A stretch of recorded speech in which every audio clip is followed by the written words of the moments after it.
जय हिंद साथियों, आज हम फिर से करने वाले हैं आर्मी क्लर्क के लिए। ये ओरिजिनल पेपर है, ये पेपर है आपका सिलचर का पेपर है। ठीक है, तो इस क्लास में देखेंगे हम लोग 25 क्वेश्चन देखेंगे।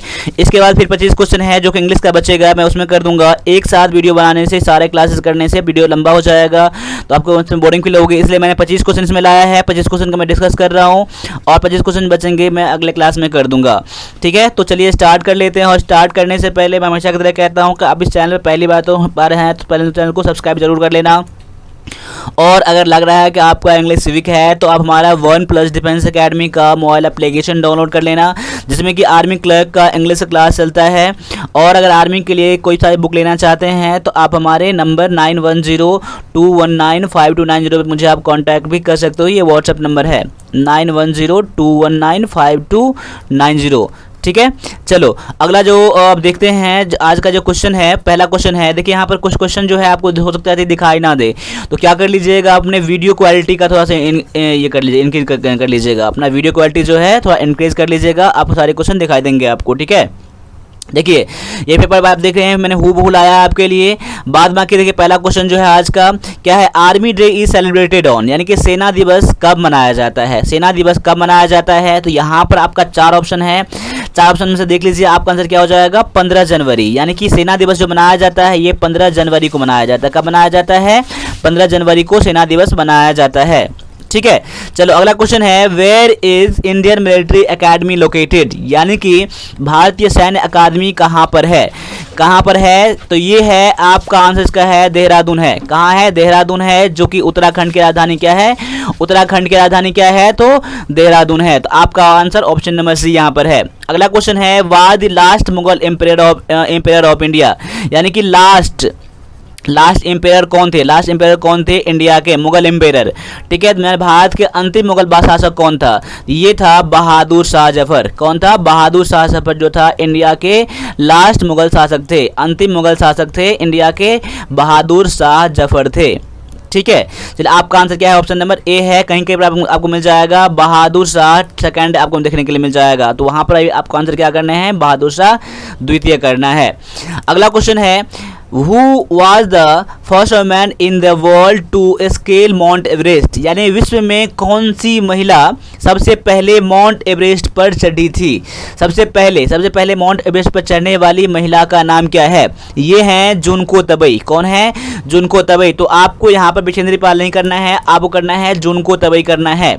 ऑप्शन नंबर बी जो है आपका आंसर है। ये जो थी ये थी जापान की, कहाँ की थी, तो जापान की थी।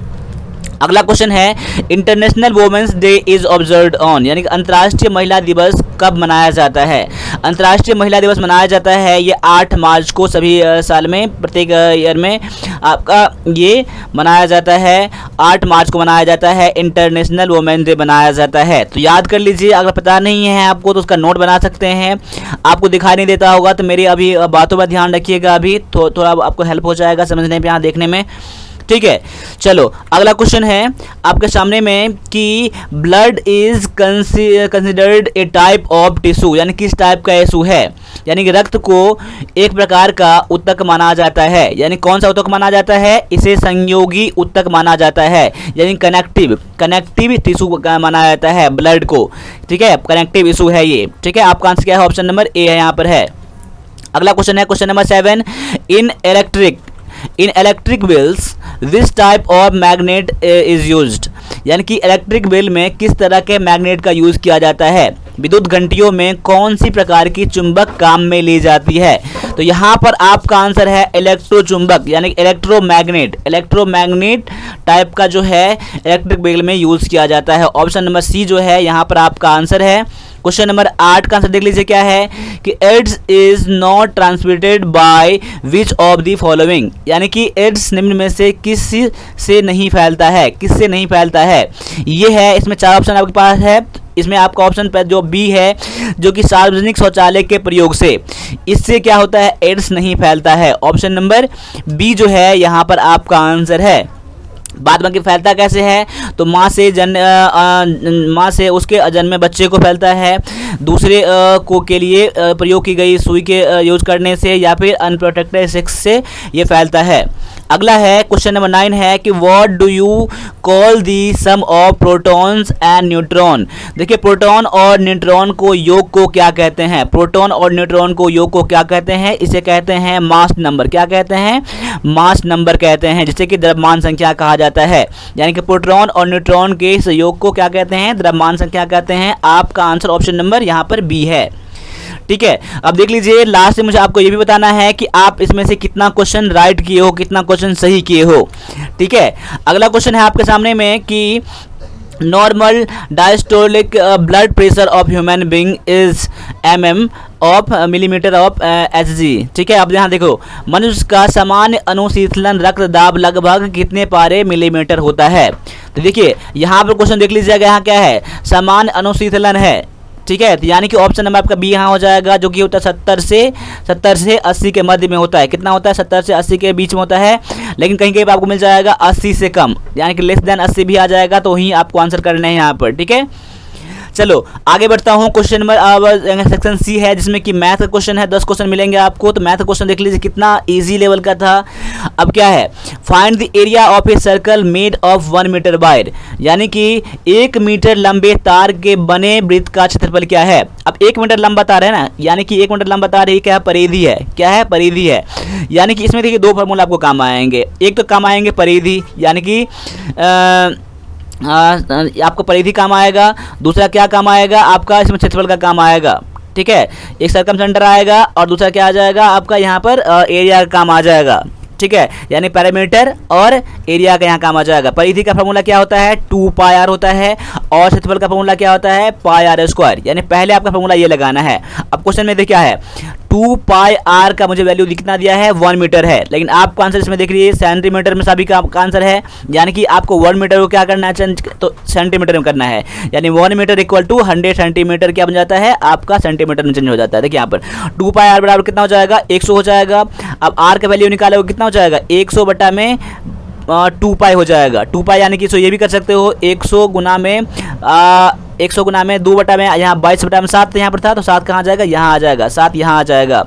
यहाँ देख लो यहाँ पर क्या हो जाएगा। अब यहाँ पर ये कर सकते हो कि 100 गुना में 7 बटा में 44 कर सकते हो आप। ठीक है, अब क्या आर का वैल्यू ये हो जाएगा। आपको फार्मूला क्या लगाना है आपको, तो 2 पाई आर फार्मूला, ये पाई आर स्क्वायर लगाना है, फार्मूला लगाना है। यानी कि पाई का वैल्यू कितना है, 22 बटा में 7 गुना आर का वैल्यू कितना है, तो 100 गुना में 7 बटा में 44 गुना में आर स्क्वायर है ना, यहाँ पर 100 गुना में 7 बटा में 44। देखो जैसे काटने के लिए आप काटने के लिए यहाँ भी काट सकते हो, काटने के लिए आप यहाँ भी काट सकते हो। देखिए फार्मूला मैंने किस पर लगा दिया, पाई आर स्क्वायर फार्मूला लगा दिया, जो आप पूछ रहा था क्षेत्रफल कितना है, यानी एरिया कितना है।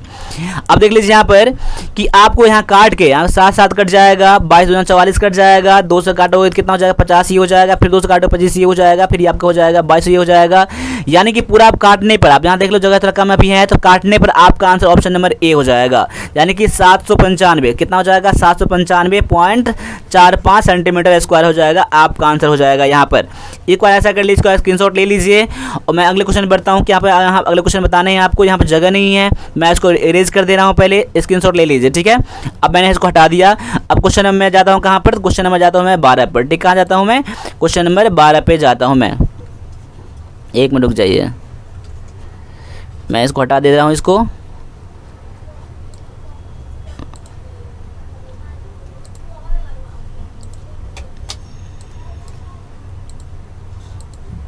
ठीक है, चलो अब क्या है, अगला क्वेश्चन में क्या कह रहा है कि a man sold a transistor for ₹450 at a loss of 10%, find the cost price of transmitter. देखिए यानी कि एक व्यक्ति अगर 10% की हानि पर एक रेडियो को कितना बेचता है, 450 रुपये में बेचता है, तो उसका क्रय मूल्य कितना होगा।